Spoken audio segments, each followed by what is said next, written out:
안녕하세요, 오토PD 정원주 에디터입니다. 이번 시간에는 쌍용 자동차의 렉스턴 스포츠 칸 다이내믹 에디션으로 커스터마이징한 모델들과 함께 오프로드와 온로드를 달려보도록 하겠습니다.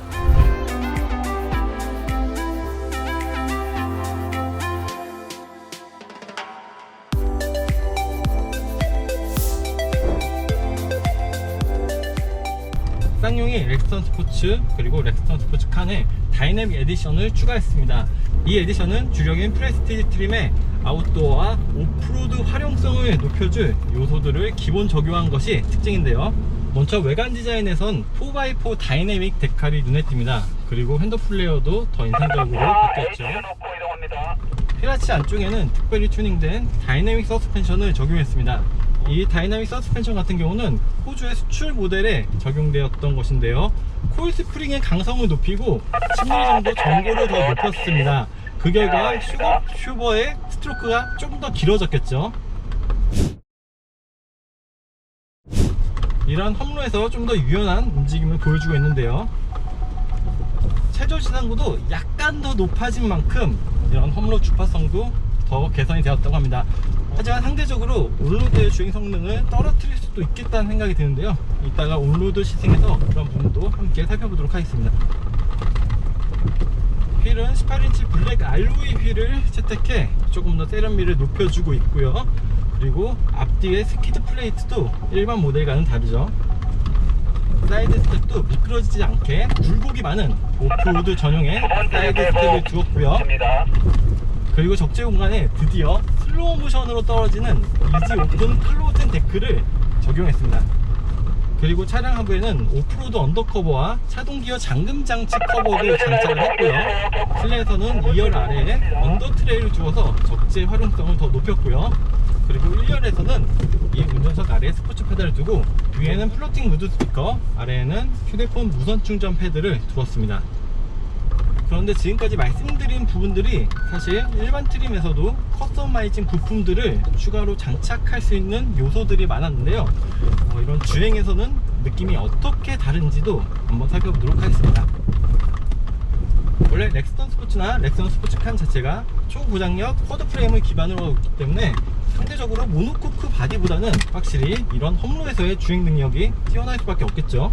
자, 여기에 아까 말씀드린 다이내믹 서스펜션이 조합되어 좀 더 나은 수준의 험로 주파력을 보여주고 있습니다. 그리고 다이내믹 에디션에서는 옵션 사양인 포트로닉 시스템과 차동기어 잠금 장치가 기본으로 적용이 되어 있고요. 물론 정말 하드코어한 오프로드 코스 같은 경우는 순정 상태에선 버거울 수 있겠지만 추가적인 보강이나 타이어 교체 등을 통해서 좀 더 개선시킬 수 있을 거란 기대감을 갖게 합니다. 사실 이번 시승 행사에서는 지금 순정이 아닌 ATM 타이어를 장착을 하고 있고요. 특히 어제 비가 상당히 많이 와서路面이 꽤 미끄러운데 이렇게 타이어 교체로 정말 거뜬한 주파력을 보여주고 있습니다. 파워트레인은 2.2L 디젤 엔진과 RC 6단 자동 변속기가 동일하게 장착이 되었습니다. 포트로인 시스템은 2H, 4H, 4로우 이렇게 조절이 가능하고요. 최고 출력은 187마력, 최대 토크는 40.8입니다. 그리고 엘리트 엔진 특성답게 최대 토크가 이른 1600rpm대에서 발휘가 되기 때문에 이러한 험로에서의 견인력도 상당히 우수한 수준을 보여주고 있습니다. 자, 이제 렉스턴 스포츠칸과 함께 일반 도로에 나왔는데요. 이 차량 같은 경우는 다이내믹 에디션처럼 강성이 개선되고 10mm 길어진 코일 스프링을 사용하고 있고요. 지금은 ATM 타이어를 장착을 하고 있지만 그런 점들을 감안해서 봤을 때도 이런 일반 도로에서의 승차감도 좀 더 길어진 이런 코일 스프링이 크게 승차감에 영향을 주진 않습니다. 사실 렉스턴 스포츠 칸이나 렉스턴 스포츠 같은 경우에도 진짜 하드코어한 오프로드 모델까지는 아니더라도 조금 더 아웃도어나 레저 쪽에 약간 더 치우친 모델이라 보시면은 이번에 다이내믹 에디션 같은 경우는 조금 더 아웃도어 쪽으로 무게를 둔 모델이라는 생각이 듭니다.